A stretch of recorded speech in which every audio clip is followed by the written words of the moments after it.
Madam তাড়াতাড়ি শুয়ে পড়ুন, স্যার আসার আগে তাড়াতাড়ি একবারে শুয়ে পড়ুন। হ্যাঁ তাড়াতাড়ি তাড়াতাড়ি। শোন, ভালো করে এমন ভাবে ঝাঁক দিই যে তোর সব কিছুতেই বুঝতে না পারছি আমি এখানে আছি। ঝাঁক ঝাঁক ঢেকে দে। কি শুধু ভিডিও দেখলেই হবে? আমাদের নিজস্ব তত্ত্বাবধানে তৈরি অরিজিনাল হলুদ মরিচের গুঁড়ো পেতে আজই যোগাযোগ করুন কৃষক বাড়ি। হ্যাঁ হ্যাঁ ম্যাডাম, আপনি একদম টান হয়ে শুয়ে থাকুন, আমি ঢেকে দিচ্ছি, কোনো চিন্তা করবেন না।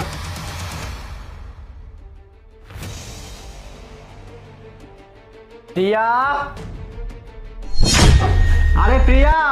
স্যার কিরে, তুই আমাদের রুমের মধ্যে কি করতেছিস? আর প্রিয়া কোথায়? স্যার আমি ওই যে বিছানার চাদরগুলো আর বালিশগুলো ঠিক করতেছিলাম, আর প্রিয়া ম্যাডাম ও তো বাইরে গেছে, মার্কেটে চলে গেছে। শপিং করার জন্য গেছে? ও তো আমাকে কিছু বলে যায়নি। আর তোকে কিছু বলে গেছে যে কখন ফিরে আসবে?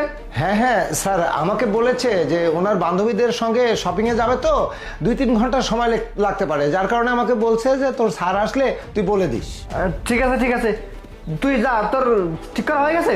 হ্যাঁ হ্যাঁ স্যার, সব ঠিক করা হয়ে গেছে। হ্যাঁ তাহলে চলে যা যা।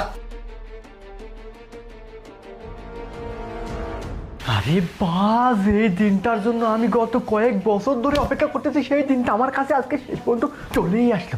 এক কাজ করি, আমার বউ তো চলে গেছে মার্কেটে, ফোন দেই। হ্যালো, আরে কোথায় তুমি? আরে শুনো না, আরে বাড়িটা পুরোই ফাঁকা। আমার বউ 2-3 ঘন্টার জন্য বাইরে গেছে, ওর বান্ধবীদের সাথে গেছে। 2-3 ঘন্টার মধ্যে ফিরে আসবে না, তুমি বাড়িতেই চলে আসো, কোনো সমস্যা নেই।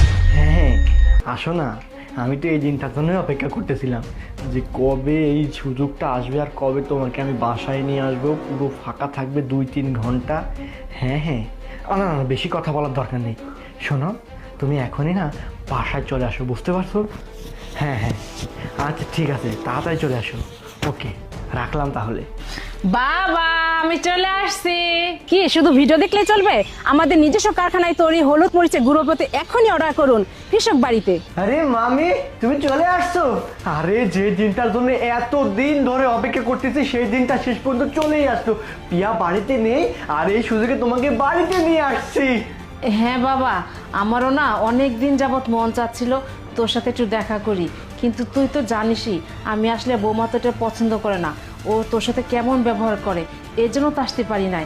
আজকে বৌমা নাই দেখেই তো তুই আমাকে জানালি, তাই তো আসলাম আজকে।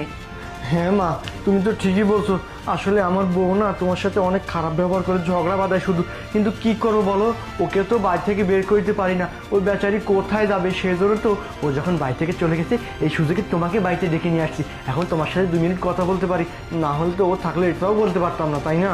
হ্যাঁ বাবা, এখন তো আমরা অনেক সময় কাটাতে পারবো একসাথে, অনেক কথা বলতে পারবো, তাই না বাবা?